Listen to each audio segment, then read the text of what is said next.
તારીખ 22 રોજ જિલ્લામાં 4 પોલીસ સ્ટેશનની હદમાં ઝડપી પાડવામાં આવેલ 3 કરોડની કિંમતની દારૂની બોટલો પર આજે રોલર ફેરવી તેનો નાશ કરવામાં આવ્યો.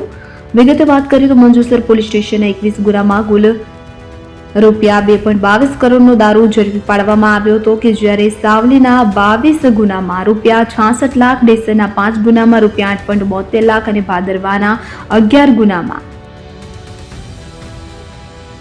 રૂપિયા 3.88 લાખની કિંમતના દારૂની બોટલો પોલીસે કબજે કરી હતી. ચારે પોલીસ સ્ટેશનના ગુનામાં ઝડપાયેલા દારૂના જથ્થાના નાશ માટે કોર્ટ પાસેથી મંજૂરી મેળવવામાં આવી હતી. દરમિયાન આજે ઉચ્ચ અધિકારીઓની હાજરીમાં મંજુસર જીઆઈડીસીમાં આવેલ બાયોટેકની ખુલ્લી જગ્યામાં આશરે રૂપિયા 3 કરોડની કિંમતના દારૂના જથ્થા પર રોલર ફેરવી દેવામાં આવ્યું હતું.